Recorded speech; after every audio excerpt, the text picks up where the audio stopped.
जय माता दी दोस्तों भारतीय संस्कृति में कुछ व्रत केवल परंपरा नहीं बल्कि नारी शक्ति के प्रतीक बन जाते हैं। वट सावित्री व्रत एक ऐसा ही व्रत है जो पतिव्रता धर्म, अखंड सौभाग्य और सच्चे समर्पण की अमर गाथा है। यह व्रत उस देवी की याद दिलाता है जिसने स्वयं यमराज से अपने पति के प्राण वापस लिए, सिर्फ अपनी भक्ति, बुद्धि और धैर्य के बल पर। दोस्तों, आज इस वीडियो में हम जानेंगे व्रत की कथा, व्रत की पूजा विधि और इसका धार्मिक और आध्यात्मिक महत्व। तो आइए शुरू करते हैं व्रत की कथा से।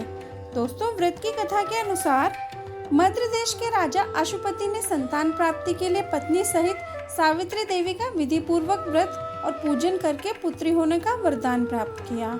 सर्वगुण संपन्न देवी सावित्री ने पुत्री के रूप में अशुपति के घर कन्या के रूप में जन्म लिया। कन्या के युवा होने पर राजा अशुपति ने अपने मंत्री के साथ सावित्री को अपना पति चुनने के लिए भेज दिया। सावित्री अपने मन के अनुकूल वर का चयन कर जब लौटी तो उसी दिन देवर्षि नारद उनके यहाँ पधारे। नारद जी के पूछने पर सावित्री ने कहा, महाराज ध्रुतसेन के पुत्र सत्यवान की कीर्ति सुनकर मैंने उन्हें पति के रूप में वरण कर लिया है। नारद जी ने सत्यवान तथा सावित्री के ग्रहों की गणना की और अश्वपति को बधाई दी तथा सत्यवान के गुणों की भूरी भूरी प्रशंसा की और बताया कि सावित्री के 12 वर्ष की आयु होने पर सत्यवान की मृत्यु हो जाएगी। नारद जी की बात सुनकर राजा अशुपति का चेहरा मुरझा गया। उन्होंने सावित्री से किसी और को अपना वर चुनने के लिए कहा। इस पर सावित्री ने कहा, हे पिता, आर्य कन्या होने के नाते जब मैं सत्यवान का वरण कर चुकी हूँ, अब वे चाहे अल्पायु हो या दीर्घायु, मैं किसी और को अपने हृदय में स्थान नहीं दे सकती।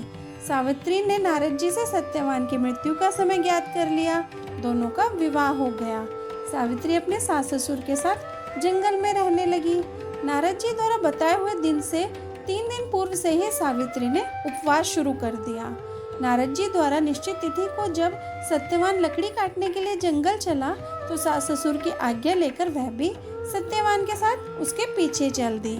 सत्यवान वन में पहुंचकर लकड़ी काटने के लिए वृक्ष पर चढ़ा। वृक्ष पर चढ़ने के बाद उसके सिर में भयंकर पीड़ा होने लगी। वह नीचे उतरा तो सावित्री ने उसे बड़ के पेड़ के नीचे लेटाकर उसका सिर अपनी जांघों पर रख लिया। देखते ही देखते यमराज ने ब्रह्मा के विधान की रूपरेखा सावित्री के सामने स्पष्ट कर दी और सत्यवान के प्राणों को लेकर चल दिए। दोस्तों, कहीं कहीं ऐसा भी उल्लेख मिलता है कि वट वृक्ष के नीचे लेटे सत्यवान को सर्प ने डस लिया था। इसके पश्चात सावित्री सत्यवान को वट वृक्ष के नीचे लेटाकर यमराज के पीछे पीछे चल दी। पीछे आती हुई सावित्री को यमराज ने लौट जाने का आदेश दिया। इस पर वह बोली, महाराज, जहाँ पति वहीं पत्नी, यही धर्म है, यही मर्यादा है।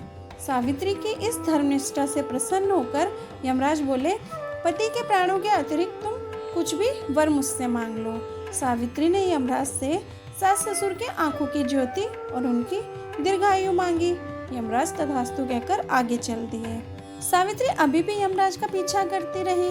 यमराज ने पीछे आती हुई सावित्री से पुनः वापस लौट जाने के लिए कहा तो सावित्री बोली, पति के बिना नारी के जीवन की कोई सार्थकता नहीं है। यमराज ने सावित्री के पतिव्रत धर्म से खुश होकर पुनः वरदान मांगने के लिए कहा।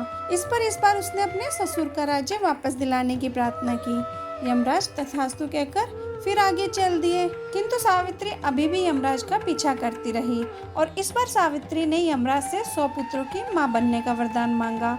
यमराज तथास्तु कहकर पुनः आगे चल दिए तो सावित्री बोली, हे प्रभु, आपने मुझे 100 पुत्रों का वरदान दिया है, पर पति के बिना मैं किस प्रकार 100 पुत्रों की मां बन सकती हूँ?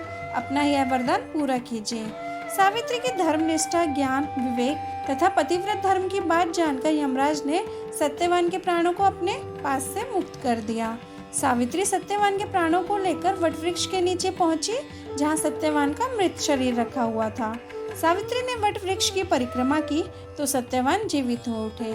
प्रसन्नचित्त सावित्री अपने सास ससुर के पास पहुंची तो उन्हें नेत्र ज्योति प्राप्त हो गई। इसके बाद उनका खोया हुआ राज्य उन्हें मिल गया। आगे चलकर सावित्री 100 पुत्रों की माता बनी। इस प्रकार चारों दिशाएं सावित्री के पतिव्रत धर्म के पालन की कीर्ति से गूंज उठी। दोस्तों, व्रत की पूजन विधि के अनुसार व्रत वाले दिन प्रातः स्नान करके स्वच्छ वस्त्र धारण करें, 16 श्रृंगार करें। यह अखंड सौभाग्य का प्रतीक माना गया है।